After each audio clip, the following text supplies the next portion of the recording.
যার মধ্যে সমুদ্রই হচ্ছে 70 ভাগ।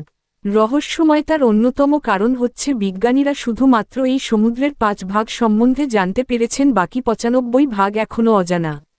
বিজ্ঞানীরা ধারণা করেছেন যে 1 মিলিয়ন প্রাণের বসবাস থাকতে পারে এই সমুদ্রে।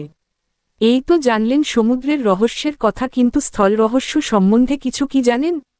যে নিউ গিনিতে এমন কয়েকটি রেইনফরেস্ট আছে যা এখনও মানুষের জ্ঞানের বাইরে। তার মানে এই পৃথিবীর এমন অনেক কিছুই আছে যা আমাদের অজানা। 2.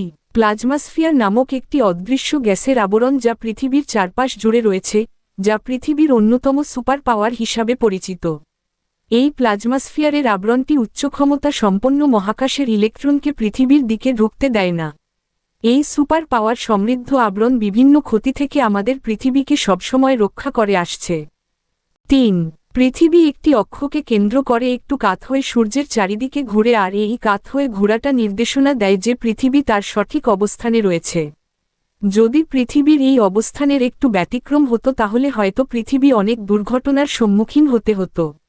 আরও একটি রহস্যজনক বিষয় হচ্ছে পৃথিবী আর সূর্যের দূরবর্তী অবস্থানটাও একদম সঠিক পর্যায়ে রয়েছে, আর যদি এর একটু ব্যতিক্রম হতো তাহলে পৃথিবীর তাপমাত্রার বিশাল একটি বিপর্যয় ঘটত। এতে প্রাণের টিকে থাকাটা পৃথিবীতে অনেক কঠিন হয়ে যেত। 4.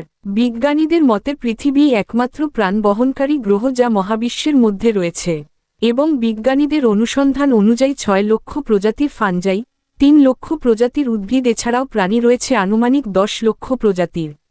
সত্যি কি বিচিত্র এবং রহস্যে ঘেরা এই পৃথিবী। 5. পৃথিবীর সবচেয়ে মজার এবং রহস্যজনক বিষয়টি হচ্ছে রিসাইক্লিং, অর্থাৎ পৃথিবী প্রতিনিয়ত রিসাইকেল হচ্ছে। এখনও বুঝতে পারেননি তাই না? উত্তপ্ত ম্যাগমা রয়েছে পৃথিবীর অভ্যন্তরে যা খুবই ধীরে ধীরে পৃথিবীর উপরিভাগে উঠে আসে এবং প্রতিনিয়ত ঠান্ডা হতে হতে তা পাথরে পরিণত হয়।